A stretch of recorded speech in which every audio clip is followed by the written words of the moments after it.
మహబూబాబాద్ జిల్లా బీఆర్ఎస్ లో మరోసారి వర్గపోరు బయటపడింది. ఎంపీ అభ్యర్థి కవిత నామినేషన్ తర్వాత ఏర్పాటు చేసిన సమావేశంలో నేతలు కార్యకర్తలు వాగ్వాదానికి దిగారు.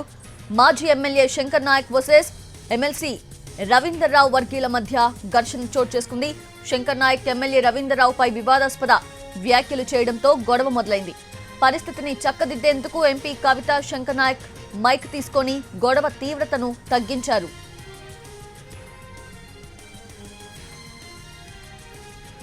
కొట్టుకునేందుకు తాను రెడీ అంటూ ఎమ్మెల్సీ వర్గీయులకు శంకర్ నాయక్ సవాల్ చేశారు. అయితే బీఆర్ఎస్ పార్టీలో ఉండి మరో పార్టీకి మేలు చేయడం మంచి పద్ధతి కాదన్నారు.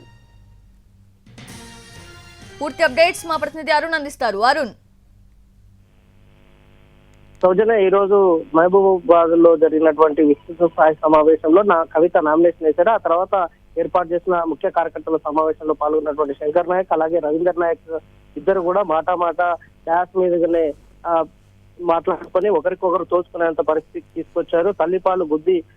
తల్లిపాలు త్రాగి రొమ్మును గుద్దేటువంటి నేతలు ఇప్పటికైనా జాగ్రత్త పడండి, మీరు ఎట్టి పరిస్థితుల్లో అన్యాయం చేయొద్దు, నష్టం చేయొద్దు అంటూ శంకర్ నాయక్ మాట్లాడుతున్న సమయంలోనే వెంటనే కవిత ఆయన దగ్గర నుంచి మైక్ లాక్కునే ప్రయత్నం చేశారు. ఆ తర్వాత అక్కడే ఉన్నటువంటి ఎమ్మెల్సీ రవీందర్ రావు అసలు ఎవరిని ఉద్దేశించి మాట్లాడుతున్నావు, ఇలాంటి మాటలు ఎందుకు మాట్లాడుతున్నావు అంటూ ఆయన సీరియస్ గా వార్నింగ్ ఇచ్చే ప్రయత్నం చేస్తే, నేను దేనికైనా సిద్ధమే, కొట్టుకోవడానికి కూడా సిద్ధమే, చేసిన అన్యాయాన్ని మాత్రం గుర్తు చేస్తున్నానంటూ చెప్పడం కొంత వివాదాస్పదంగా మారింది. దీంతో మహబూబాబాద్ లో ఉన్నటువంటి బీఆర్ఎస్ లో ఉన్నటువంటి వర్గ విభేదాలు మరోసారి తెర మీదకి వచ్చాయి. ఇప్పటికే కొంత ఆదరణ కోల్పోతుంది, నష్టపోతుంది. చాలా చోట్ల ఓటమి పాలైన నేపథ్యంలో కార్యకర్తలందరూ కూడా కొంత నిరుత్సాహంగా ఉన్న సమయంలో నాయకుల మధ్య ఉన్నటువంటి విభేదాలు కాస్త మరింత నష్టాన్ని చేకూర్చేటువంటి పరిస్థితి ఉంది. ఇలాంటి సిచ్యువేషన్ లో అధిష్టానం దృష్టి పెట్టాల్సినటువంటి పరిస్థితులు ఏర్పడ్డాయంటూ కవిత కొంత కన్నీరు పెట్టుకున్నటువంటి దృశ్యాలు కూడా కనిపించాయి.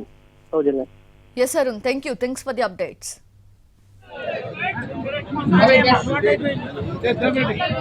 కాదు, ఇక్కడ మాట్లాడుతా అంటే ఇది అయితే 7 నియోజకవర్గాల నుంచి స్పాంటేనియస్ గా పెద్ద ఎత్తున కదిలొచ్చిండ్రు.